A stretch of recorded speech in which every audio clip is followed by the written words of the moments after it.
WWDC 2022 did not hold back on announcements. We got our first look at iOS 16 for iPhone, iPadOS 16 for iPad, watchOS 9 for Apple Watch, and much, much more. And in a surprise move, Apple released new hardware. We are seeing the first two MacBooks with M2 silicone.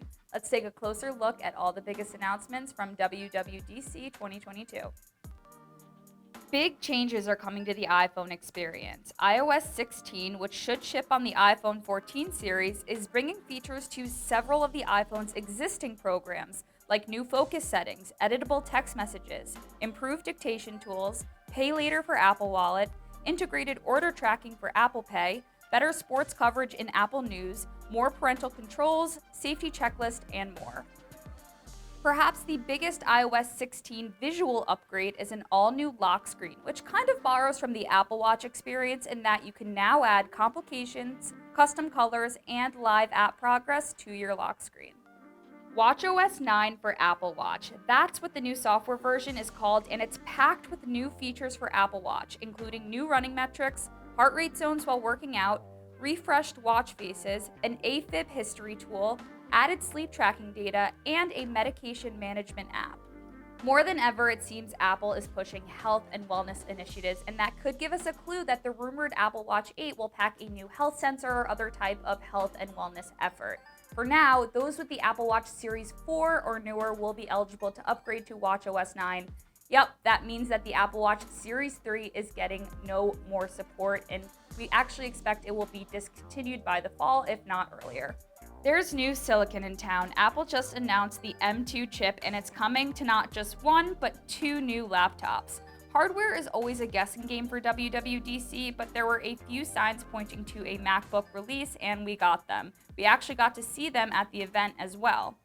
The MacBook Air has been completely redesigned with Apple's new M2 chip, a thinner and lighter body, and 4 new colors.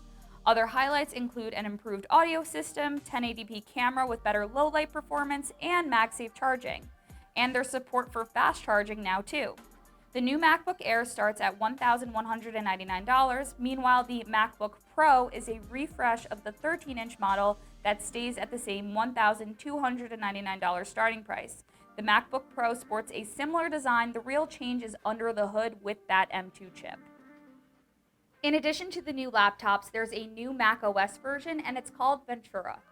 Compared to the current Monterey software, Ventura introduces a new tool known as Stage Manager, which is supposed to help users focus on tasks and move between programs faster. There's also Continuity Camera, which lets you turn your iPhone into a webcam for Mac, or you can use the new handoff feature to switch FaceTimes from your phone to computer. Ventura also has updates for Mail and Safari, plus a look at passwordless futures with passkeys, which sync across your devices for secure logins via digital keys and biometrics. The final software overhaul announced at WWDC was iPadOS 16 for, obviously, iPad.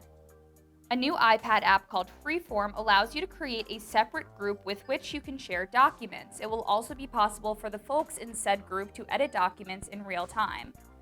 Stage Manager, which we mentioned with Ventura, makes use of an external display more seamless and allows you to perform different functions on your iPad and another display. Then, thanks to Metal 3 and Metal FX, iPadOS promises to bring better gaming to Apple's tablets, along with an updated game center for multiplayer experiences. New HomeKit navigation with an update on the Matter Alliance, plus a revamped CarPlay experience for future vehicles were other cool news out of Cupertino, although we didn't hear anything about AR or Apple's rumored mixed reality headset. Were you surprised?